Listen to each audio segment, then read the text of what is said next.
Happy winter solstice. You know, this is a profound time of year, this day in particular, and it's interesting, it's right on the heels of a full moon. Tonight is the longest night of the year. We are in darkness longer tonight than any time of the year. You know, when you think about darkness often gets a bad rap. You know, dark, evil, bad things happening.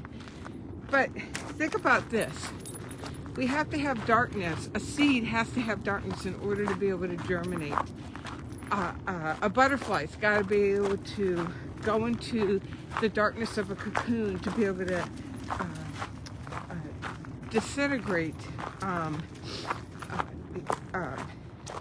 and form anew. There's a word that I'm looking for that it's not coming to me. Decompress, but that's not the word.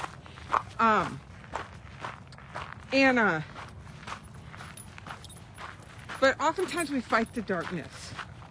Oftentimes we try to push it away and make it something that it's not. You know, darkness can be scary. It often requires that we're alone. We're alone with ourselves, we're alone with our thoughts, we're alone with our feelings. But ultimately, what we really become alone with is life force energy. I read somewhere that scientists created a vacuum.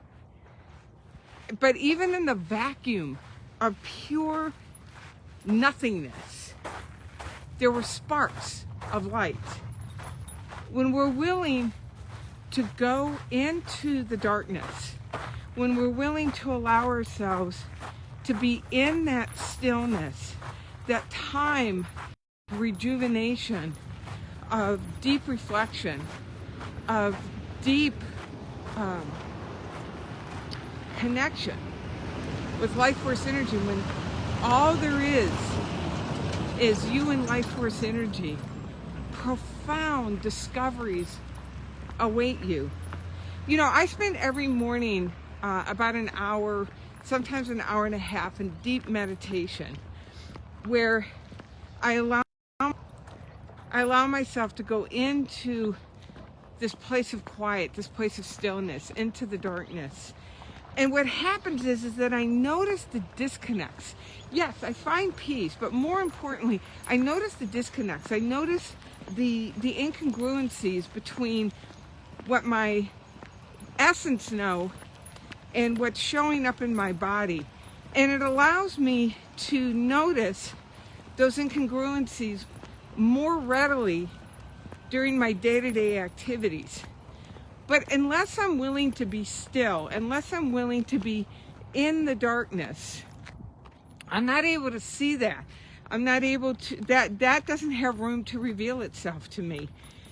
And one of the things that I'm aware of, you know, so the question that I posed in the description is that, what are you releasing? You know, because when we're in that time of darkness, it's a time of surrender. That being still brings to us the things that we are to surrender, that we can't take with us. You know, your dream is a new possibility.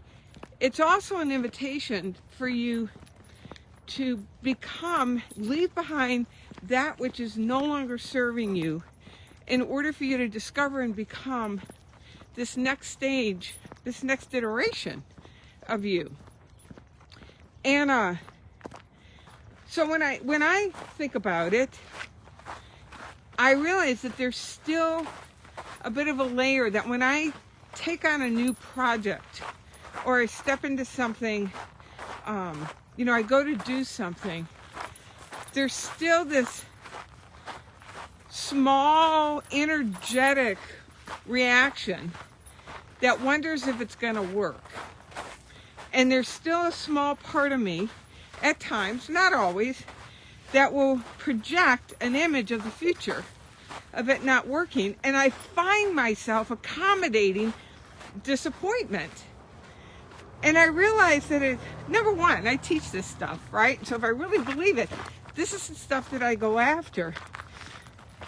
But in order to support myself and make myself available to the universe, part of the work is leaving behind the potential accommodation of disappointment and to allow myself to be fully vulnerable to the goodness of life that's seeking expression through me. And so that's what I'm leaving behind as I enter into this day and longest night of deep reflection.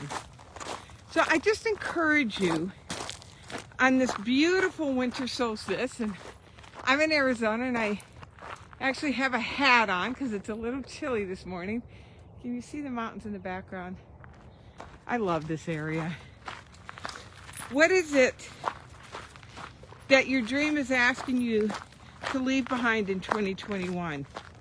Allow yourself to go into, quote, the darkness, the stillness, where you withdraw from the external stimulation and you make yourself available for what's seeking to reveal, what's seeking to make itself known in the form of your dream.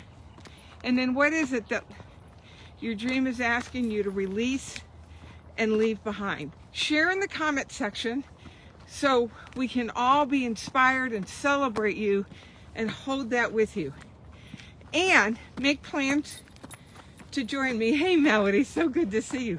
Talking about on this longest night of the year, to entering into the darkness, the stillness, to withdraw from the outside stimulation in order to hear what's seeking expression.